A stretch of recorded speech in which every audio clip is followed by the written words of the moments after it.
tengo, creo que un honor más grande, que es el de presentar a nuestro querido Vicente Cuevas, el cual nos va a hablar sobre la salud y enfermedad, el camino de la sanación.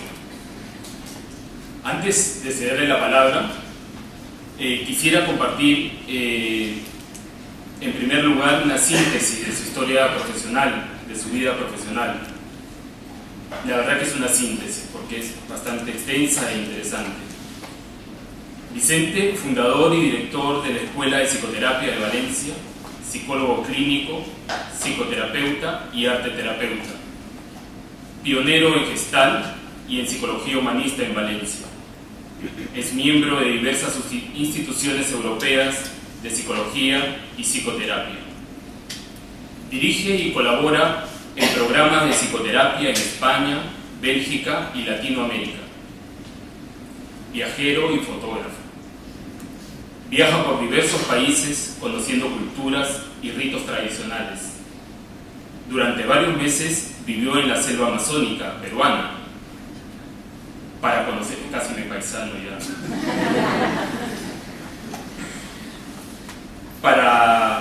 voy a advertir, mira, por hacer la broma. Estuvo en la selva amazónica peruana para conocer la medicina en la tradición chamánica. Pues, en segundo lugar, quiero comentarle brevemente algunos aspectos importantes que Vicente me ha transmitido en esta etapa de formación.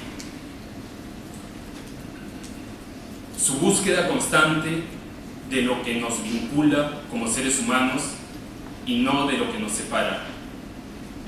La honestidad del terapeuta que no teme el dejarse tocar el alma y mostrar los sentimientos que en vez de ser un obstáculo es muestra de poder.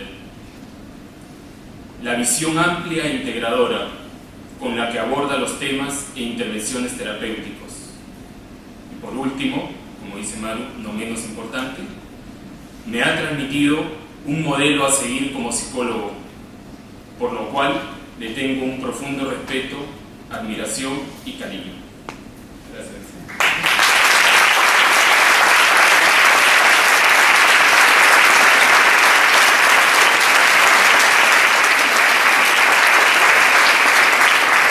Con ustedes, Vicente Cuevas.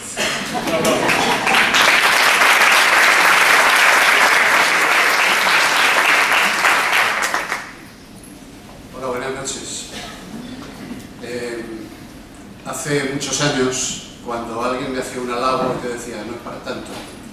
Ahora, por favor, sigan, que está bonito. Así que lo que estaríamos hablando son también de movimientos, actitudes y con creencias de fondo. Para mí es un halago haberte escuchado. Y sí, somos medio paisanos, porque para mí Perú fue un lugar muy significativo. Y junto a Bélgica, dos de los focos formativos más importantes. En Perú tuve amigos, experiencias, intensidad y ciertamente conocí un método sanador, quizá el más profundo que he conocido. Y recuerdo que volviendo en el avión, no sé si fue la primera o segunda vez, decidí dejar de utilizar un método terapéutico que se fundamentaba básicamente en la razón. Creo que hay cosas que van más allá y de todo eso voy a tratar de hablaros. Lo primero, muchas gracias por haber venido. Eso es que sois inteligentes. A muchos de los que estáis aquí he hablado de este tema, pero siempre me impresiono. Me imagino dragones que van a comerme y yo busco las armas como para poder sortearlos. Las armas es la preparación.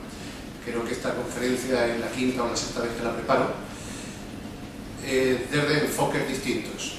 Así que vamos con ello y voy a procurar de alguna manera hacer una síntesis de la síntesis de la síntesis.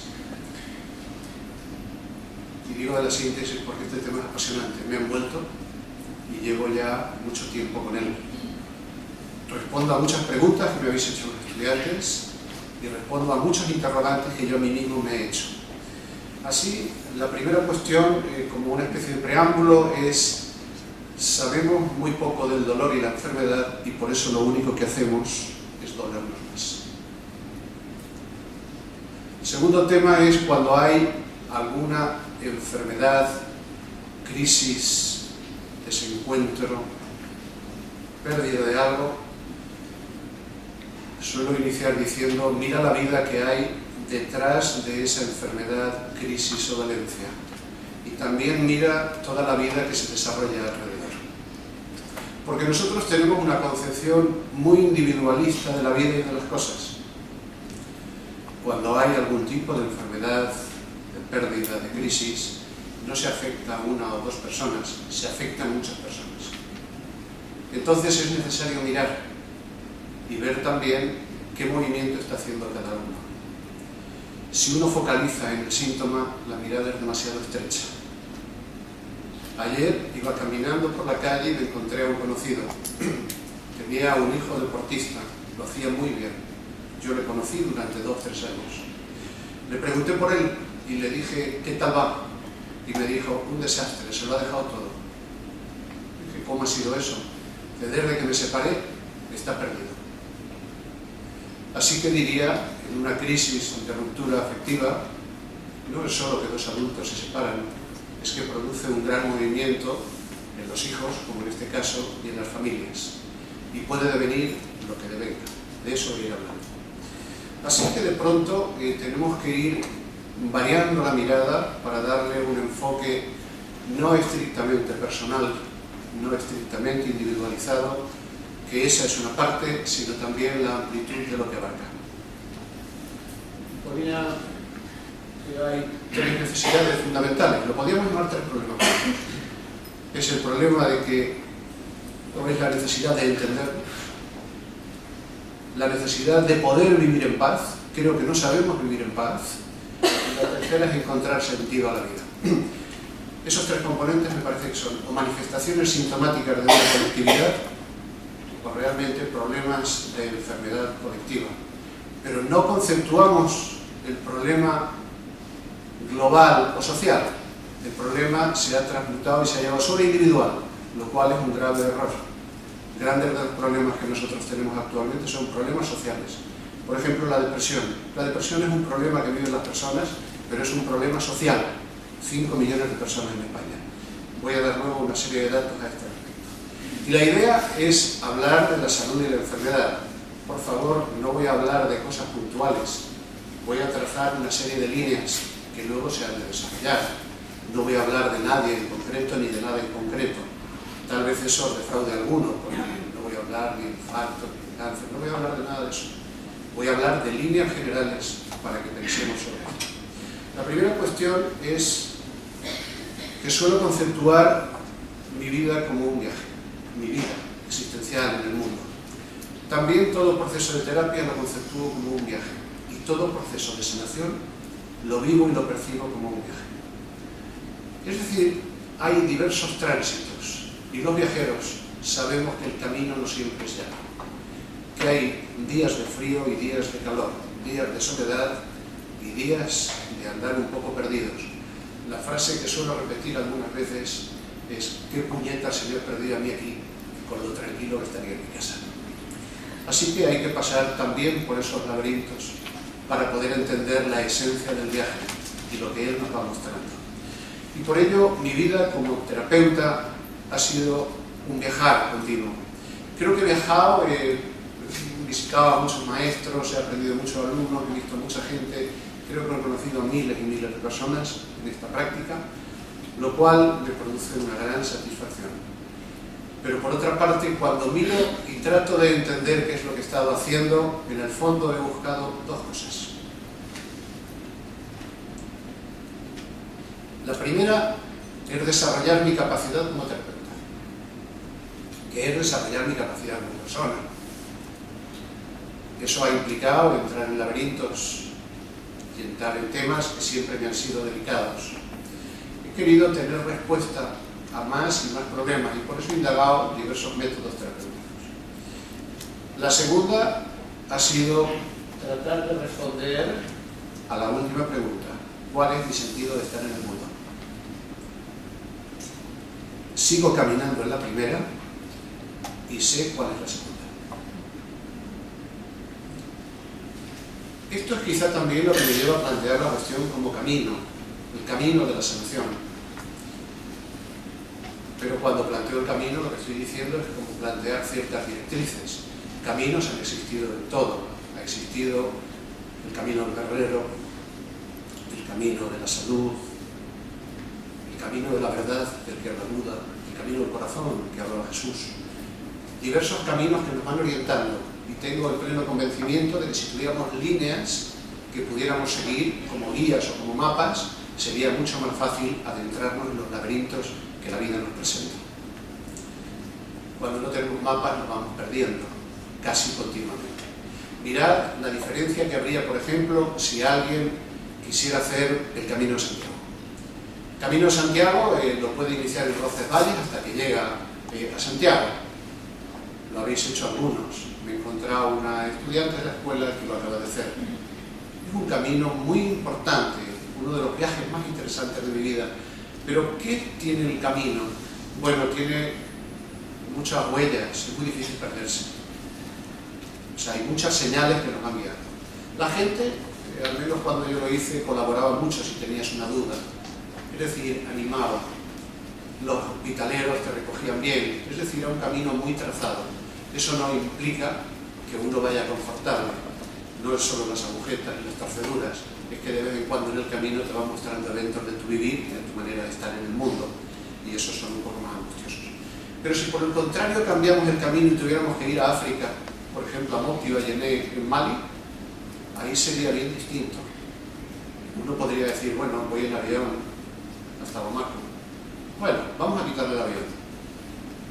Puede llegar, tiene que cruzar el estrecho, se va a entrar en las arenas del desierto, va a ir al desierto del Tanaruf, donde no hay una sola señal. ¿Qué vamos a hacer ahí? Vamos a perdernos, seguramente. Pero no es solo el camino, es también las experiencias, el calor, el intenso calor, el desierto, la no confortabilidad de la vida, la ausencia de agua. Es decir, sería necesario buscar un guía que nos fuera señalando, y aún así tendríamos avatares vitales. Lo que decir, en un camino de sanación, los laberintos no van a cesar.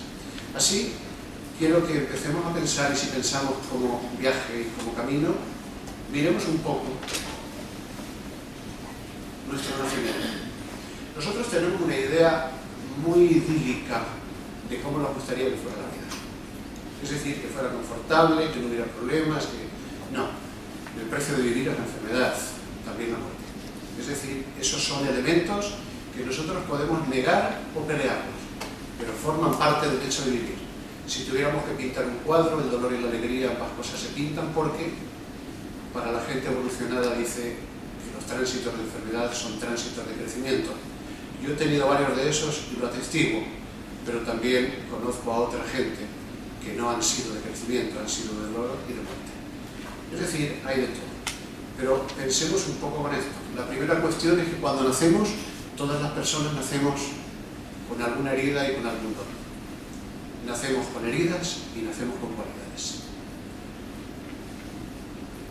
Así. ¿Y por qué esto? Porque el sentido de la vida va a tener que ver, lo primero es que vamos a caminar con ellos y nos van a acompañar siempre. Determinadas cualidades, determinadas heridas. Porque el camino de la vida es sanar las heridas y devolver a la vida los dones. Es decir, dar nuestras cualidades a otros. Salir de la posición egocéntrica para ir al mundo. Y vamos a crecer a través de lo adverso. Uno de los elementos adversos es la enfermedad, las heridas con las que nacemos. Pero las heridas no son solo personales, forman parte de nuestra vida, forman parte de la historia de nuestra familia, creo que forman parte también de nuestra cultura. Es decir, nosotros, además de heredar dones, heredamos también heridas familiares o sistémicas, como lo queramos llamar. Así, indudablemente, nosotros vamos a hacer una búsqueda en el camino de la vida. La búsqueda no está trazada, tenemos que buscarla. Y unos la buscan en la confortabilidad y el confort y el disfrute, otros en el estudio, otros en las relaciones. Es decir, cada persona va a tratar de acomodar y de crear una vida que le resulte grata y satisfactoria. Pero ¿qué equipaje, con qué partimos de ahí?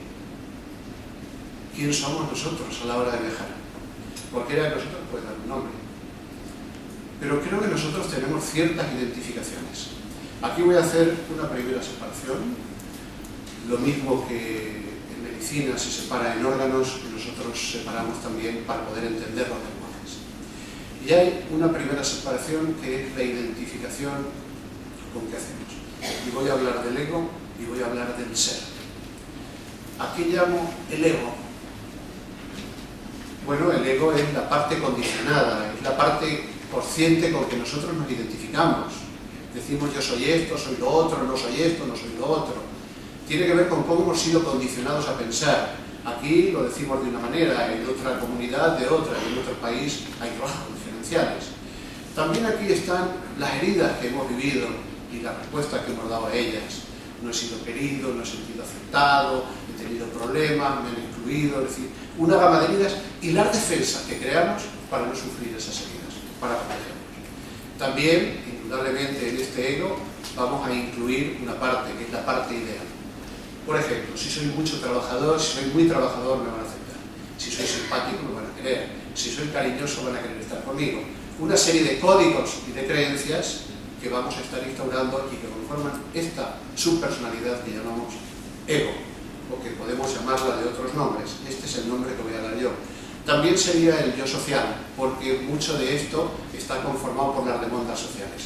Las de los padres, las de los profesores, las de la sociedad. En este momento, progresar y tener éxito es una de las más frustrantes, porque la hemos interiorizado. Y hay una segunda parte, que es el ser. A mí me gusta llamarlo el alma, porque así aprendí y así es como mejor lo entiendo. Pero se llama de muchas maneras: el espíritu, el ser esencial, el ser, el yo verdadero.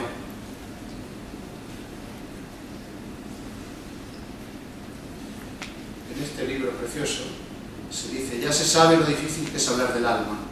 Si queremos tenerla, solemos representarla vagamente como una especie de nosotros mismos, del núcleo de ser que constituye nuestro verdadero yo o el yo más elevado. Podemos perder el alma y continuar viviendo, y también podemos seguir viviendo.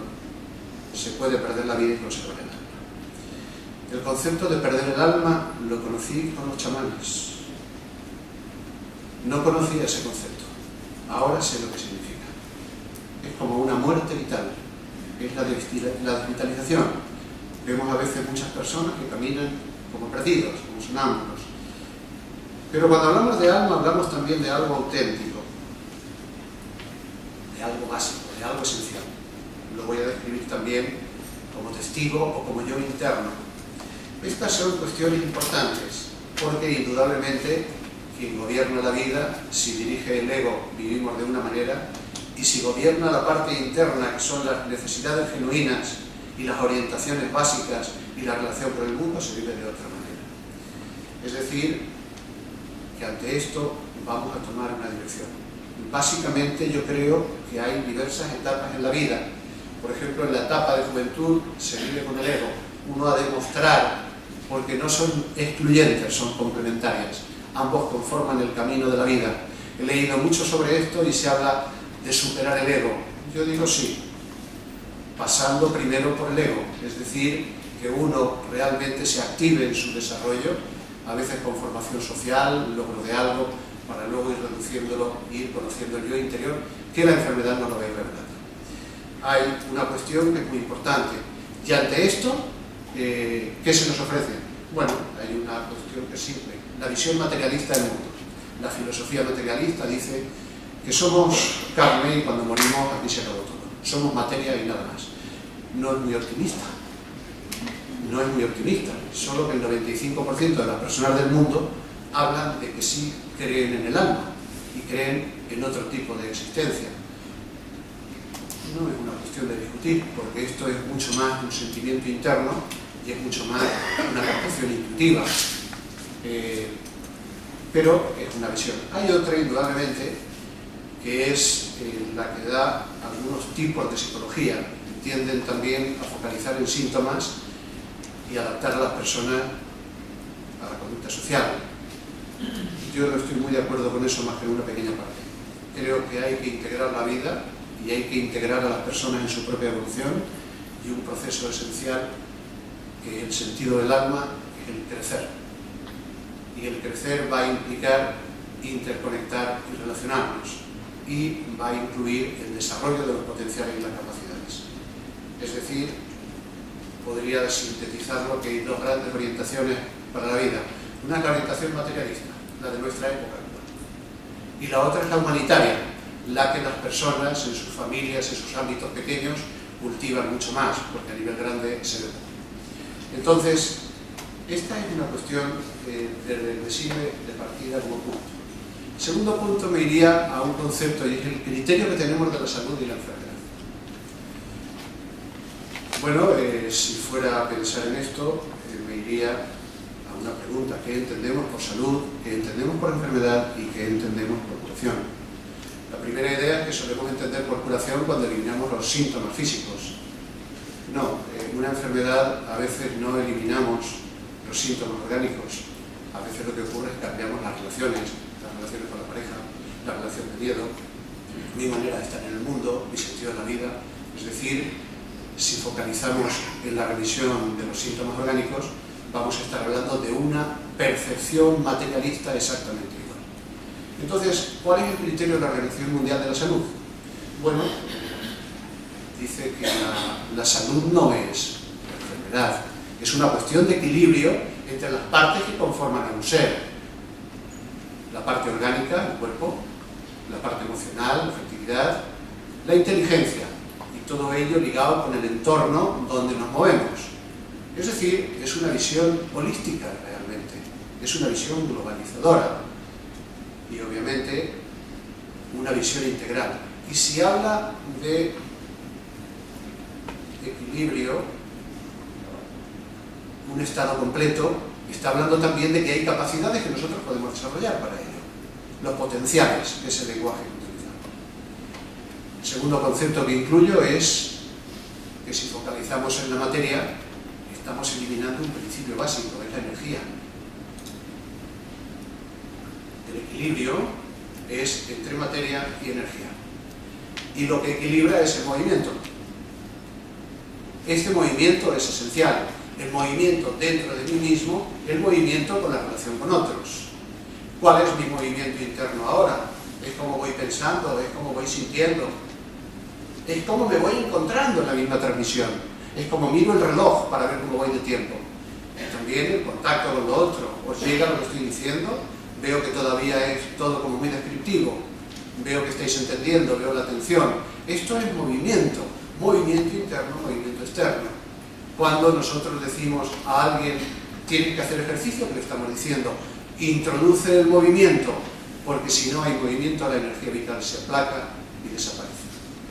Entonces, miremos que el equilibrio se fundamenta en la armonización de estas partes.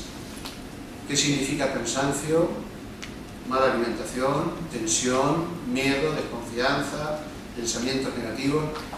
Lo que estamos hablando es de una energía desequilibradora.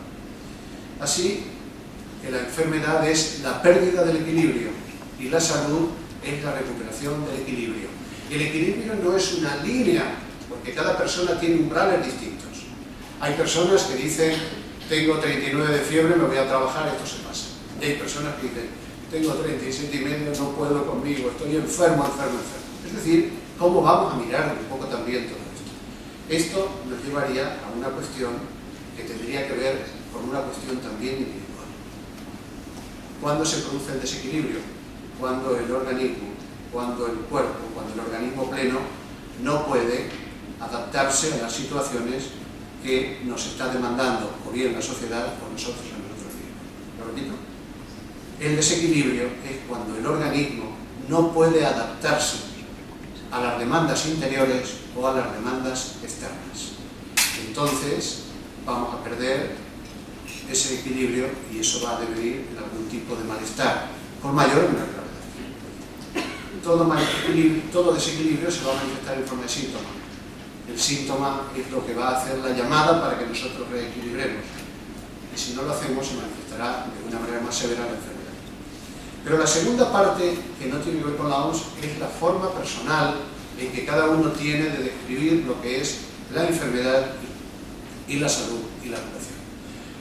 A mí me gustaría hacer una especie de separación, y es la dolencia y la enfermedad. Lo que es decir, la dolencia sería el propio proceso patológico, sea cáncer, sea ruptura afectiva, sea una apatía, es decir, algo que podemos percibir. ¿Me entendéis esto? Algo que incluso se puede describir, que se puede llamar una patología o un conflicto. Pero hay otra parte que tiene que ver con cómo nosotros como personas, o bien los profesionales, o bien la sociedad, trata a esa persona o a esa dolencia. Es decir, el conjunto de temores, de prejuicios, de mitos, de ideas, que es lo que ocurre cuando de pronto alguien me dice, me pasa esto, y alguien dice, eso es muy malo. Yo conozco una vecina que, mira, una semana. Eso es una visión. Alguien de pronto dice, esto es terrible, y entra en el miedo. Eso es una manera de entenderlo. También hay gente que dice, bueno, de eso uno se recupera. Así que vamos a ver qué es lo que te está diciendo esa enfermedad, por qué te estás enfermando, por qué está doliendo esto. Es decir, son maneras como socialmente tenemos. Esta es una cuestión muy esencial, porque cómo conceptuamos la enfermedad tiene que ver mucho con la sociedad o la familia donde nosotros hemos vivido. Mirad, por ejemplo, cómo se vivía la enfermedad, o las muertes, o las crisis en vuestra familia. Pensad en algún momento y tendemos a repetir, o hacemos lo mismo o lo contrario. Es decir, hay un marco también que dentro de la familia se determina todo esto. Pero cuando miremos el tema de la enfermedad, demasiadas veces se mira como una patología. A mí me parece que eso es un grave error. Una enfermedad no es solo una patología. Una enfermedad conforma a la persona y al círculo en el que habita. Es decir, tiene que ver con sueños, con proyectos, con manera de entender la vida, con creencias. Por eso es importante que vayamos a qué significa todo esto. Si miramos la curación, ¿me seguís hasta aquí? Luego voy a ir más. Si miramos a la curación, repito, no siempre significa que el cuerpo físico se recupera de algo. Curación puede significar que el espíritu de la persona se libera de miedos, de pensamientos negativos, o reencuadra su vida hacia otras posiciones. Una de las formas importantes que tenemos de variar la vida es a través de la enfermedad, es como una gran llamada. Entonces, dentro de todo el proceso, vamos a revisar también, o podemos revisar nuestra vida, es cómo vivimos. Porque nosotros parece que desligamos nuestro malestar de nuestra manera de vivir. Es decir, ¿qué estilo de manera vivimos?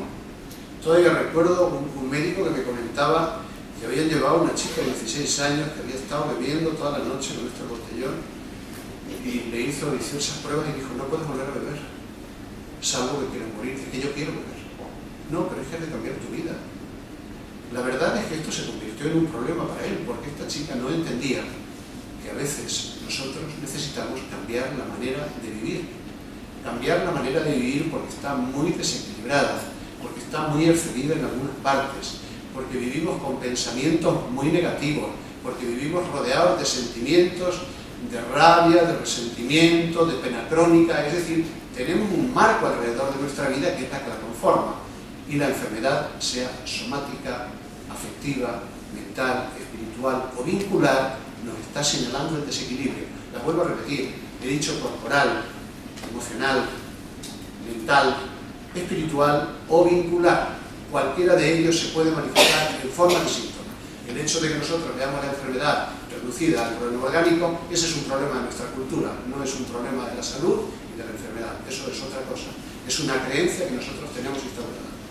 Hay muchas veces que la gente no tiene ningún tipo de dolencia orgánica de la que sale en una prueba médica y sin embargo se da cuenta que su vida es terriblemente desdichada y que realmente los problemas se la comen o que la soledad le invade. ¿Estáis de acuerdo? Esto es un poco, así que conceptual las cosas. Y cuando nosotros venimos en una situación de pérdida de equilibrio, hay una cuestión que los humanos hacemos, y es tratar de entender qué está ocurriendo. Eso es dar el significado, tratar de entender por qué algo me ocurre. Y a partir de eso podemos hacer dos cosas: o no buscar significado y querer simplemente combatir la enfermedad, luchar contra la enfermedad, que es un término muy común en nuestra cultura, o por el contrario podemos hacer otra cosa, es transmutar la enfermedad y crecer con ella. Esto es de lo que estoy hablando, de entender el significado, pero entender el significado va a implicar que vamos a entendernos a nosotros mismos, que vamos a tener que mirarnos, que vamos a tener que ir conociendo nuestro vivir, en lugar de desposeernos de nosotros y hagamos una vida rutinaria donde no nos miramos en lo que nos ocurre. Lo que es decir, transmutar la enfermedad implica crecer a través de ella. Y eso va a implicar tomar ciertas cosas y renunciar a otras ciertas cosas. A veces cosas muy queridas, a veces cosas muy soñadas. Yo recuerdo que tuve una bronquitis en el periodo en que había determinado que iba a dejar de hacer terapia individual, porque me agotaba mucho. La vida me puso una situación hermosa para ver si yo era capaz de tomar esa determinación. Suelo decir que cuando queremos algo, la vida no nos lo da, nos pone la situación para que lo logremos. Así que la vida me regaló más pacientes, más pacientes, más pacientes, más compromisos, más compromisos. Y yo me dejé llevar por mi profunda vanidad y los tomé a todos. Así que tuve más del doble de pacientes, trabajaba más horas y tuve una bronquitis. Así que tuve unas hermosas conversaciones con la bronquitis y unos meses así que dije, de acuerdo, se acabó. Y esta fue una determinación que creo que me salvó la vida. Y me hizo un poquito más humilde. No mucho, pero poco. Así, ¿qué es lo que hacemos cuando tenemos un problema o una enfermedad? Lo que hacemos es crear un relato. Todos contamos lo que nos ha pasado. Y he dicho que estoy hablando en sentido amplio. En mi casa yo viví de esta manera, con mi pareja a mí me ha ocurrido esto, yo en el trabajo. ¿Os dais cuenta cómo nos relatamos las cosas? Muy bien, el relato que hacemos es muy importante, porque cuando la experiencia cesa, el relato permanece. Y muchos de los problemas que tenemos son exclusivamente de autocreación por el relato. No he dicho todos, he dicho muchos. ¿Qué quiero decir con esto? Pues que hay relatos que dan posibilidades de sanación y hay relatos que simplemente nos encogen, nos reducen, nos llevan al miedo, nos llevan a la incapacidad y a la impotencia. Habéis escuchado a los vecinos algo así, ¿verdad? No a nosotros, no soy buena gente. ¿Entendemos? Esta es una cuestión muy importante, porque cuando la gente está estudiando con nosotros, lo primero que digo es, escucha qué opciones da el relato que alguien te dice. Por ejemplo, si una persona dice, mi padre nunca me quiso, yo le digo, bueno, ¿y qué vamos a hacerle? Es cierto, porque ahí no cabe nada. Si una persona dice, yo de esta no salgo, bueno, a veces tampoco cabe nada. Entonces hemos de ver en nuestro relato qué estamos construyendo. Y eso va a tener que ver ya con nuestra visión de la vida. Es muy interesante esto, porque ahora quiero ir a qué conciencia adquirimos nosotros sobre la enfermedad e incluso también sobre la sanación.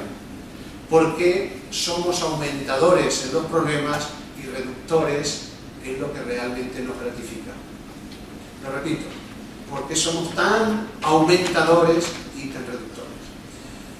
Esto nos lleva a una cuestión que es esencial, y es la conciencia. Y voy a hablar de 3 tipos de conciencia. La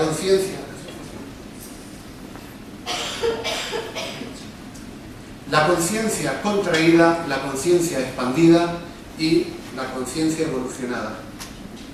¿Qué quiero decir con esto? Miremos un poco. Cuando hay un determinado problema, ¿cómo reaccionamos?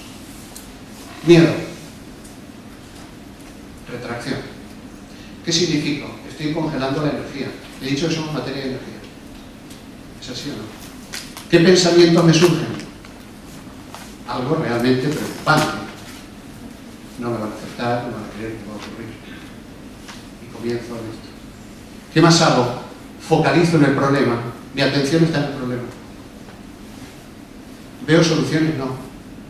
me retuerzo, doy vueltas, ya me ocurrió, volverá a ocurrir. Esto es la conciencia contraída. Cuando hacemos la focalización en el problema, cuando hacemos una retracción orgánica, es decir, que nos congelamos, que nos inhibimos, esto lo hacemos casi todos, ¿sí? No vayamos a pensar. El tema va a ser la duración, porque el segundo tiempo es la conciencia expandida. La conciencia expandida es que vamos a cambiar la visión. Vamos a comenzar a ver no solo el problema, sino también la amplitud del contexto, cómo las cosas han ocurrido, qué se ha dado. Vamos a ver qué tipo de pensamientos tenemos, qué sentimientos tenemos. En la conciencia expandida nos vamos a abrir, la energía va a seguir floreciendo y vamos a percibir no solo el problema, sino también, al ver las cosas con más amplitud, ahora ya os veo mejor si estoy de pie, si estoy sentado. Es como que a veces queremos ver las cosas desde el pie de un árbol, porque estamos seguros, es el habitual. Hay que subir al árbol para ver más paisaje. Esto es la conciencia expandida. Nos vamos a abrir, vamos a ver visiones, vamos a ver otros conceptos, vamos a ver otra manera de entenderlo. Y la tercera es la que he dicho, la conciencia pura. Esto es cuando el ego se ha unido ya al alma, la parte externa y mi parte interna funcionan ya en relación con el mundo. Y ahí, indudablemente, hay armonía en lo que me pasa, en lo que decido, porque hay una integridad del cuerpo, de lo emocional, de lo mental, de lo espiritual, de lo vincular y de lo social. ¿Queda claro? Bueno, por lo menos, pero cuando yo digo expandir la conciencia, ¿de qué estoy hablando? No estoy hablando como si fuera un globo que se hincha, no estamos haciendo eso. Simplemente hemos de cambiar las preguntas, salir de las repeticiones y cambiar las preguntas. Hacer otras preguntas para ver las cosas de otra manera. Ver qué tipo de creencias gobiernan nuestra vida, ver qué tipo de valores estamos siguiendo, ver qué expectativas y fantasías tenemos, ver también qué opciones vitales se nos abren, qué sentimos. Por ejemplo, hay una cuestión que no se manifiesta nunca en la creación de pareja. Es, con mi pareja todo va a ser feliz y ella va a cubrir todas mis carencias. Primero error. Nunca tu pareja va a cubrir tus déficits, ni tus heridas, lo que dije antes. Eso es un error. Así que tenemos que ir cambiando todo esto. ¿Y desde dónde vivimos? Básicamente, la enfermedad suele darse más en la conciencia estrecha. Y indudablemente la sanación la encontramos en lo amplio. Hay más visiones. Pero esto es como el hecho de vivir. Si miramos siempre dogmáticamente un tipo de pensamientos, vamos a estar cerrados. Es una posición muy egótica. Por el contrario, si estamos abiertos con mayor flexibilidad a otras opciones, vamos a vivir de una manera mucho más sosegada. Todas las cosas se dan en un contexto. Cuando yo explico este programa en Latinoamérica, lo explico de manera distinta. Hay veces que son iguales, pero me adapto al lugar. Según a la persona que veo, voy adaptando el método, porque cada persona tiene derecho a su método de sanación, porque es peculiar y porque es única. No me vale el método, la técnica sistemática para todo el mundo, porque a todo el mundo no le gusta el arroz con leche. O sea, a mí no. Entonces, todo en su contexto. Lo voy a ubicar en el contexto en que vivimos, el contexto que más conozco, España, y más la comunidad. Me gustaría contarles un proverbio chino que tiene más de 2000 años. Se dice que para planificar o educar hay diversas opciones. Por ejemplo, si se planifica para un año, plantar maíz. Si se planifica para 10 años, plantar árboles. Si se planifica para 40 años, formar y educar al pueblo.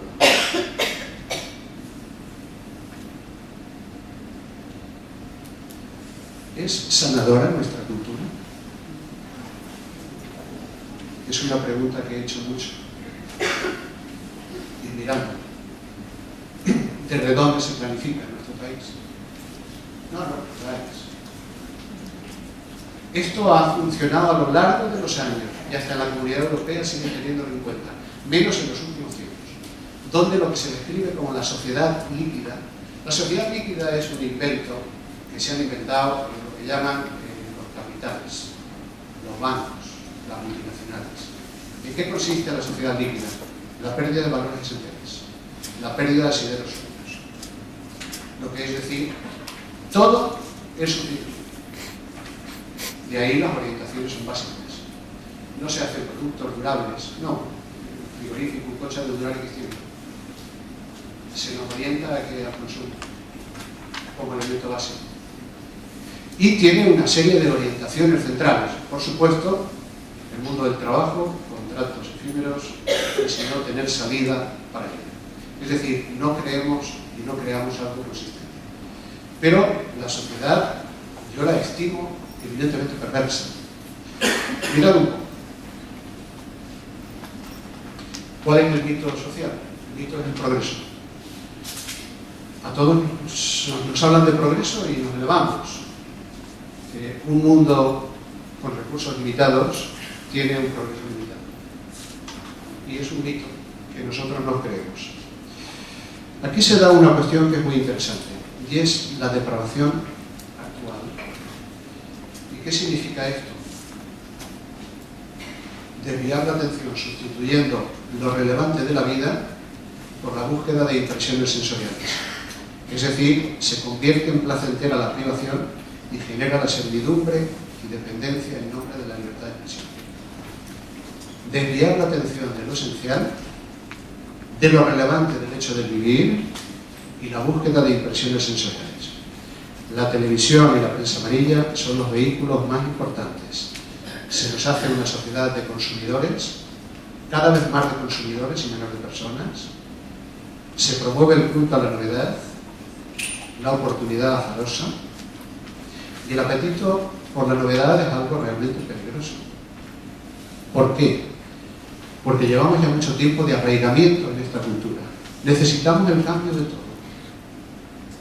Que algo cambie, que algo externo cambie para que a mí me pase algo.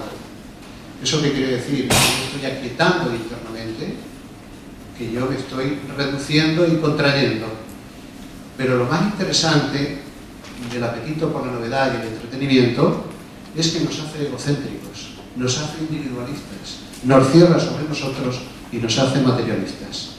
Elimina todo tipo de valor vinculativo. Estoy hablando de las pautas de arriba, porque no quiero dejar que dicho que en los entornos familiares, sociales próximos, ahí tenemos ciertos valores por ahora. La economía consumista es muy interesante.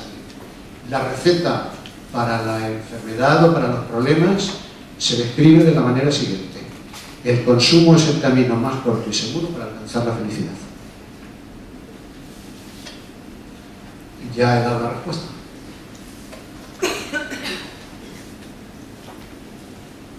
Pero ¿qué es lo que está ocurriendo también? Miremos un poco que en esta sociedad de la información el motor de la economía se decía que iba a ser el conocimiento. Parece que eso ha dado frenazo también. El saber está fracasando, pues no garantiza el éxito. Y la educación fracasa porque no imparte el saber y el conocimiento, porque educar implica orientar a los niños y a los jóvenes hacia la vida que van a vivir. Obviamente también hay una focalización en lo tecnológico y hay un detrimento de lo humanitario a las humanidades, es decir, los componentes esenciales del vivir. Si esto es la sociedad, o parte de lo que he dicho, voy a decir algo más, me voy a ir también a las familias. ¿Y por qué hablo de la sociedad, de la familia y del individuo? Porque nosotros habitamos en tres mundos. Cada persona habita en tres lugares.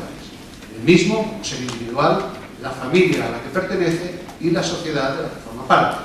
Serían también como tres conciencias delicadas que no siempre se armonizan.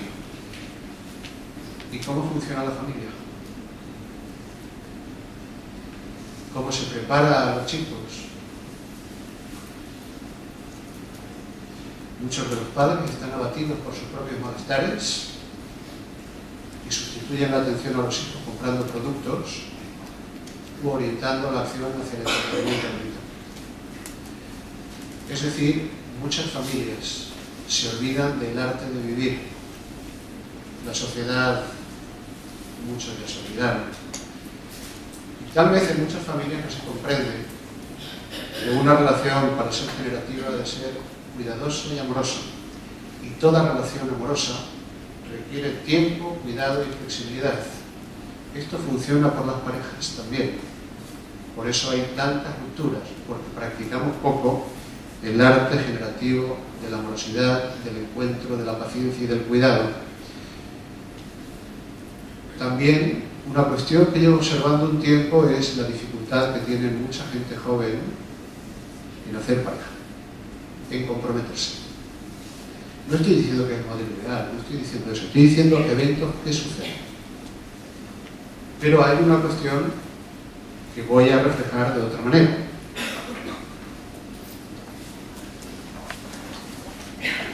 ¿Es saludable y sana nuestra sociedad?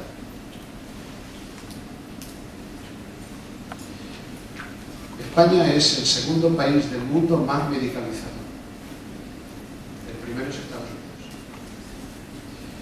950 millones de recetas al año. El 40% de la población se ha medicado alguna vez para la ansiedad. El 45% de los fármacos se usan y se destinan a la depresión. El 12%, los 4 millones y medio, 5, tienen tratamiento continuado de la depresión. El 60% la suministra el médico de familia. No voy a hacer menos. El médico de familia ha estudiado una asignatura de psicología y una asignatura de psiquiatría. En un estudio que leí a la Universidad de Navarra determinaba que solo el 10% de los médicos están capacitados para tratar la depresión. Estoy hablando de la seguridad social. Es obvio que los psicólogos y los terapeutas sí se han formado más en esto. O al menos deberemos estar formados más en esto. Quiero decir con ello que muchos de los tratamientos que se dan a gente que se la tacha de depresivos no tienen ningún problema de depresión. Tienen otro tipo de problema que se puede manifestar sintomática de cierta forma y que uno no entiende por qué es la depresión. Por ejemplo, si alguien llora sin estar deprimido, no, si alguien llora, llora. Y hay una serie de cuadros. Por ejemplo, la depresión clínica no tiene, por ejemplo, nada que ver con la depresión espiritual. Hay varias catalogaciones. En los últimos 10 años se ha incrementado el 46,1% del consumo de ansiolíticos e hipnóticos. Las enfermedades cardiovasculares son la causa de muerte del 31% de la población. Hay 5 millones de hospitalizaciones al año. Bueno, esto es una cosa muy interesante de cómo funciona el corazón, porque cuando nosotros vemos esto, hay un elemento que es siempre muy importante, y es cómo las personas que sufren esto básicamente están cerradas al amor y a la intimidad. No quiere decir, se vive en otras esferas. Podríamos decir también que el 27% de españoles, dicen los datos, que están en el paro, unos 6 millones. El fracaso escolar tiene 2 líneas, es superior al 30%. Bueno, puedo comenzar y seguir con adicciones. En este momento España ocupa ya el primer lugar en adicción a Internet entre los chicos de 14 y 17 años, etcétera, etcétera. La gente, las personas, nos resistimos a sanarnos. Esta es una tendencia vital, por muy extraña que os parezca. ¿Por qué? Pues hay personas que es porque le sacan mucha ventaja a la herida, a la enfermedad. Hay algunos que lo convierten como en un sistema de intercambio social. Alguien te cuenta un problema y el otro a continuación te dice yo más. Pues si yo te contara lo que a mí me pasó. Fíjate que ¿cuántas veces repetimos el mismo discurso? ¿Cuántas veces repetimos el mismo discurso? No. ¿Cuánta energía consumimos en mantener el mismo recurso? Porque eso es energía mental y es energía emocional que estamos destinando a eso. Y es contracción y retracción somática. Se retrae todo otra vez y seguimos en esa espiral. También se convierte en un hábito. El sentido básico de las heridas es sanarlas. Sanarlas. E ir a otro eje de la vida. Y ahí nos encontramos con otro temor. De gente que le da miedo estar mejor porque no sabe qué va a ocurrir. Yo he vivido ese vértigo también. Por eso lo conozco. Vivimos para crecer y desarrollarnos y para dar al mundo algo mejor. Os lo voy a cambiar a pasiva, pero no para vosotros, es para los vecinos. Vosotros decía a vuestra vecina, siempre estás igual de pesarosa. ¿Es eso lo que le quieres enseñar a tus hijos? Porque hemos de pensar más de nosotros. Es cierto que nos ocurrieron cosas, es cierto que nos han ocurrido daños, algunas terribles. Pero decía Alejandro que la vida siempre da opción. Y eso es cierto. Tú puedes elegir mantener el problema o salir de él. Esa es una elección consciente o inconsciente. No se trata de que se anule el pasado. Es que en muchas ocasiones el pasado es quien nos ha vivificado el presente. Se trata de reentenderlo. Y he dicho que la vida nos pone dramas severos y situaciones realmente. Pero estamos en el camino de vivir. Y esta es una cuestión que es muy importante. ¿Por qué estás planteando que la persona tiene que elegir? Es una cuestión muy sencilla. Porque los seres humanos estamos subdeterminados y subdefinidos. ¿Qué quiere decir? Que no estamos programados como los animales. Y por tanto, por el libre albedrío, estamos condenados a la elección y a la trascendencia. ¿Querían ustedes libertad? Ahí la tienen, practíquenla. Hemos de elegir. Hay dos cuestiones en las que los humanos nos movemos. Una es el destino y otra es el carácter. El destino es algo externo, nos viene dado, podemos intervenir poco. Pero el carácter sí, es cómo nos construimos como personas. Si nos desarrollamos o nos encogemos. Y por favor, no estoy diciendo que hay que estudiar. Hay mucha gente muy crecida, he visto mucha gente en mi pueblo, crecidísima. Porque es la cultura de la vida la que lo ha hecho. Y esto es importante porque de alguna manera la situación la ofrece el destino, pero la elección la elige el carácter. Esa es la parte de nuestra responsabilidad. Hace varios años comencé a trabajar con el lado oscuro de la personalidad. Ni yo mismo sé por qué hice eso. No lo sé, pero tuve la sensación que tenía que trabajar eso. Suelo decir que estos son mensajes de alma. Así que comencé a trabajarlo para ver qué es lo que nosotros dejamos de lado en nuestro vivir. Una persona dice, yo he de ser muy complaciente con otros, y por qué no con uno mismo. Una persona dice, yo he de trabajar mucho, y por qué no he de descansar un poco. Una persona dice, yo es que soy así, lo que es decir traumático y frío, y por qué no un poco de calidez. Lo que estamos hablando es que nosotros en nuestra constitución de personalidad dejamos toda una serie de rasgos, de características, y por eso estoy hablando del ego y estoy hablando del ser. El ego toma una parte de las capacidades humanas y por el contrario excluye otras. Todo eso, el excluido, es una fuerza que puede sanarnos y ayudarnos porque nos da respuesta. A veces no hay que hacer grandes cosas. Si estás cansado, descansa. Lo que pasa es que nos inventamos un mito, es que hay que sacarle jugo a la vida. Por eso tienes que descansar, hijo. Así es mucho más fácil.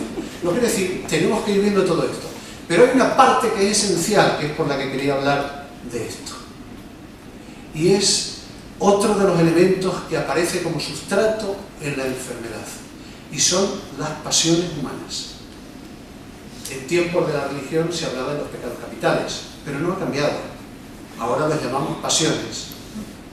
¿Alguna vez clínicamente se trabaja la soberbia, la avaricia, la ira, la lujuria, como derecho hay, la gula, la envidia o la pereza?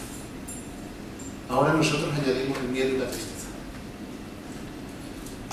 Si no resolvemos esto, porque esto está en el inconsciente subyacente, no vamos a sanarnos plenamente. Pero lo más interesante es que si no sanamos, vamos a tener el auténtico problema. El ego quiere perpetuarse, es decir, yo prefiero mi cervecita que es confortable y mi televisor. Ahora, como uno del paso al otro lado, ahí se acaba la cerveza y el televisor. Y ahí es donde vienen las gracias, los dones, la humildad, la generosidad, la comprensión, la fortaleza, el consejo, el conocimiento y la sabiduría. Estas son las tipos.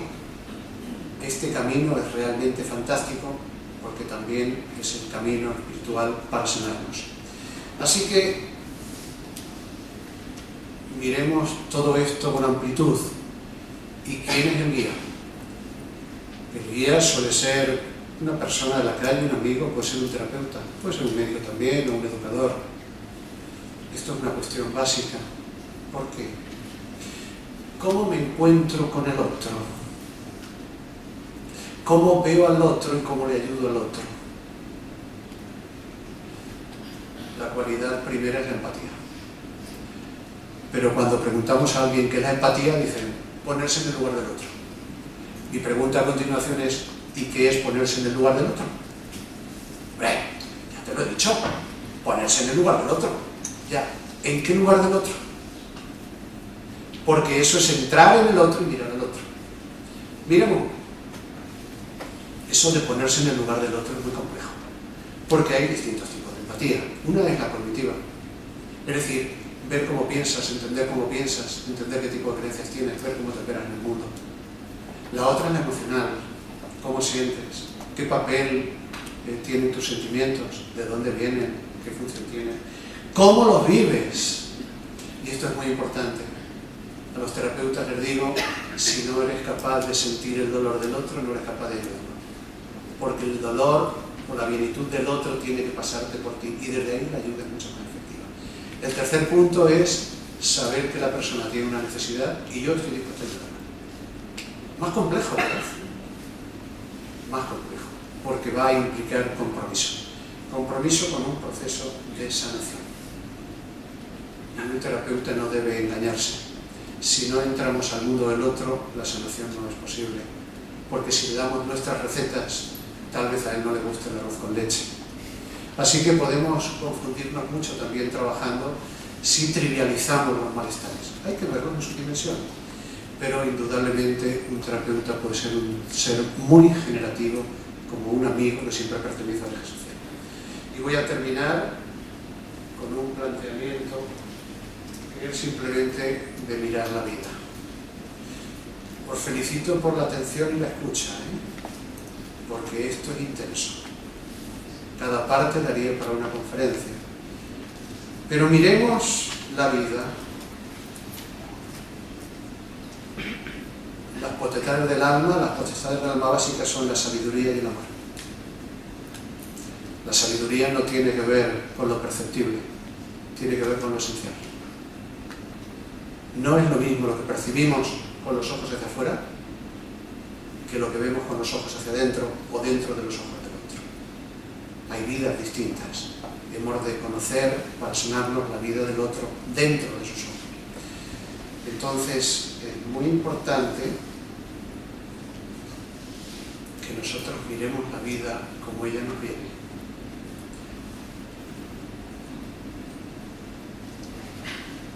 Y cuando he dicho que está el destino y el carácter, yo doy las gracias porque últimamente he conocido mi vida, soy un emprendedor. Pues no lo sabía. Yo creía que era un tipo que trataba de ganarse la vida y de ganarse los garbanzos y cosas así. Ahora la palabra es más digna. Somos emprendedores. Pero como no me gusta, sigo siendo un tipo, un buscador, un guía.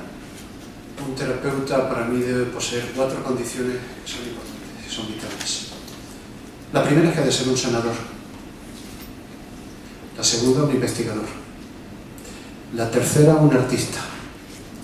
Y la cuarta, un viajero. Conformen el círculo y verán qué cosa tan hermosa. No soy muy dado a los ayudadores técnicos. Me gusta la gente que el alma se le mueve en el encuentro con el otro. Y en lugar del alma decimos el corazón que vibra con el otro. Que se encuentra con la vida del otro. Que está en el padecimiento, en la enfermedad, en la crisis. Y está también explorando los caminos de salida. Ese es el camino de la sanación. Es el camino de estar con el otro.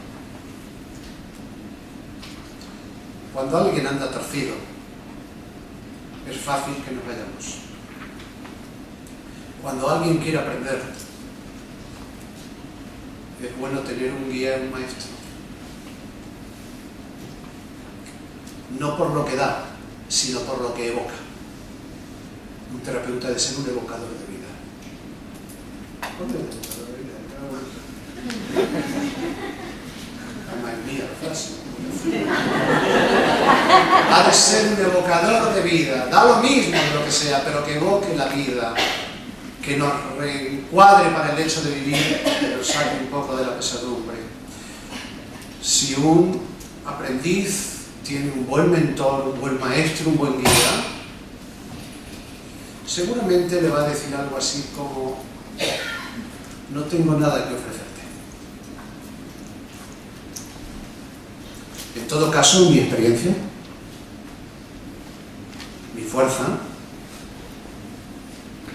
y mi confianza en ti. El alumno, el aprendiz, se sosiega y comienza su camino. Vehiculo esto como final con la esperanza.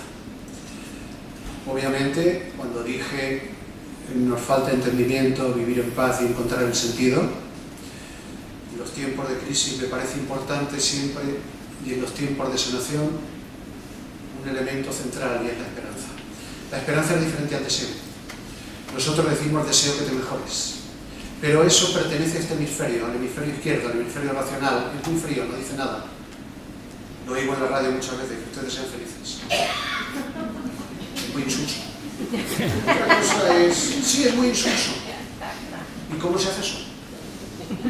Esa podría ser la conferencia paralela. Otra cosa es la esperanza. La esperanza se hace de imágenes, es decir, pertenece al hemisferio derecho, al emocional, al intuitivo, y se enraiza profundamente en él. Pero para tener esperanza se requiere un notable esfuerzo, y se da en situaciones reales de la vida, no en situaciones ficticias. Indica y hace referencia a nuestra capacidad de imaginar un futuro con opciones, con posibilidades. No mañana, tal vez no pasado, pero de algún modo, algún tipo de opciones. Es por tanto energetizante y fortaleciente. Repito que requiere un notable esfuerzo, porque hay que vencer la resistencia del ego.